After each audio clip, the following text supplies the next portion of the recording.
Over the last couple years, the development of artificial intelligence has become a subject of widespread discussion. The AI future. Artificial superintelligence. These conversations largely focus on what AI will do in the future to humanity, but I think an equally important conversation is what the development of this technology is doing to us right now.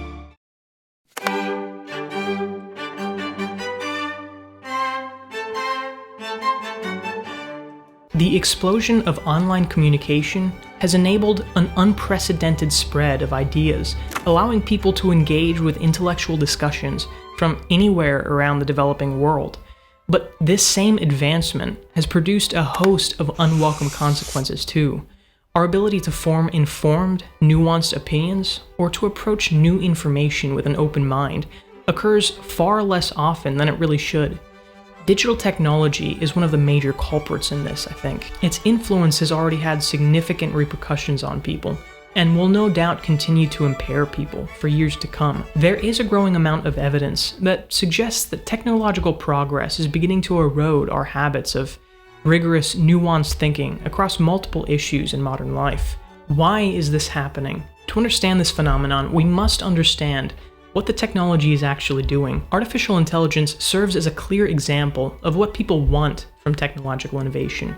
AI can process a vast amount of information in minuscule amounts of time, far faster than any individual or even a coordinated group. With the rise of AI, we can delegate many mundane tasks of thinking or informational processing to machines that excel at such work. In essence, AI represents what people have always wanted from machines: to free us from the difficult, repetitive tasks so that we could spend more time on the more meaningful and important things in life. The same principle applies to the internet, which streamlined communication, or automobiles, which really replaced slow and exhausting travel by horseback or carriage, and to countless other inventions for that matter. Such innovations can be revolutionary, giving people the potential to do great things. However, there is a danger in delegating too much to technology. People become especially susceptible to the unnecessary delegation of important tasks to technology when there are forms of technology specifically designed to do those tasks. This is where I'll coin the concept artificial stupidity. If the purpose of artificial intelligence is to offload trivial or repetitive tasks, then the purpose of artificial stupidity is to offload difficult yet essential human tasks. This includes critical thinking, research, interpretation, and social engagement, tasks that cannot responsibly be abandoned. Putting in effort in these various domains in life help people grow and improve as human beings. It would be a lot easier to go to the gym and move half the weight that you usually do, but that doesn't necessarily mean that you're being more productive while you're at the gym. It's that struggle that helps people improve. So delegating these essential responsibilities allow people to abdicate the intellectual effort required to remain well-informed. Worse still, the more oblivious or disengaged a user becomes, the more dependent they grow on the very technologies encouraging their disengagement. This produces a feedback loop in which users become increasingly less informed, more polarized, and easier to influence. Consider one of the most revolutionary technologies ever created: the book. For centuries, books have allowed thinkers to communicate across time, to engage with ideas formed decades or even centuries apart. They have been central to human intellectual advancement, and they remain one of the most efficient ways to record and transmit complex ideas. Despite the explosive growth of digital technology in the recent decades, books still excel at preserving intact, coherent thoughts. One might assume that given humanity's unprecedented access to written knowledge, reading would be more common today than ever before, but the data might suggest some of the opposite. According to Christopher Ingram of the Washington Post, average reading time in America has declined. In his article, Leisure Reading in the US is at an all-time low, he explains that while active readers may be reading more, there are fewer readers overall, pulling national averages downward. Some propose an optimistic explanation. Perhaps leisure time overall has shifted towards modern collective activities, such as films or television. Because reading is not easily done collaboratively, It could simply be losing ground to more socially encouraged forms of entertainment. But if that were true, we would expect to see a decline in individual-focused leisure activities more broadly, particularly in things like video games. Yet there's evidence to suggest that the video game industry is still growing. Again, slower than it once did, but growing nonetheless. With reading rates falling and electronic media rising, it becomes difficult to deny that people are engaging less deeply with information. Instagram provides a clear example. Its interface organizes content into an endless vertical feed, with each image or video occupying only part of the screen. This design subtly discourages deep engagement and instead encourages rapid, surface-level consumption.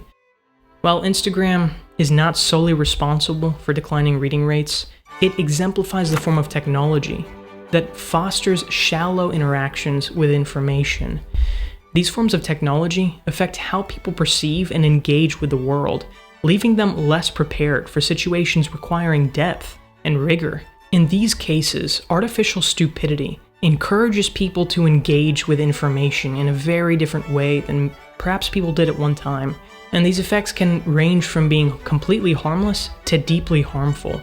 One of the most obvious consequences is the spread of low-quality ideas, claims that can be disproven quickly with information accessible to anyone on their phone, yet these ideas often take root regardless.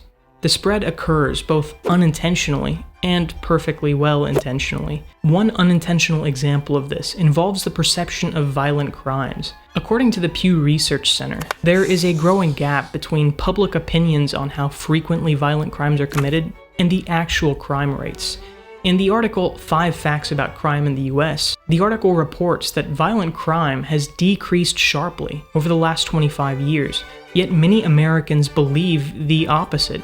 Brittany Brown, writing for the International Policy Digest, argues that constant updates about violent incidents delivered instantly via apps or social media create a false sense of worsening danger.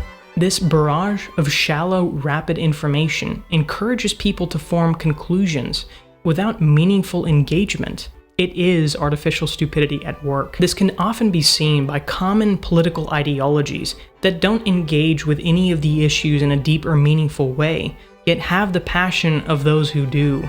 This represents artificial stupidity at its worst, and there is little evidence that its influence is diminishing. In the words of Douglas Rushkoff, if we don't truly know what something is programmed to do, chances are it is programming us. Once that happens, we may as well be machines ourselves. So what can be done about artificial stupidity? While collective solutions are difficult to implement without infringing on individual freedoms, there is much that can be done at the personal level. Individuals can take more responsibility for their ideas, forcing themselves to examine why they believe what they believe. They must cultivate skepticism towards information presented to them, and reclaim the task they have unknowingly delegated to artificial stupidity. It is essential to engage deeply with information, to prevent being told how or what to think. There is no denying that technological advancement will expand human capabilities, but the higher that capacity stretches, the further we risk falling. So, buy a book, engage with the ideas it contains, question everything you encounter online, and don't fall prey to artificial stupidity.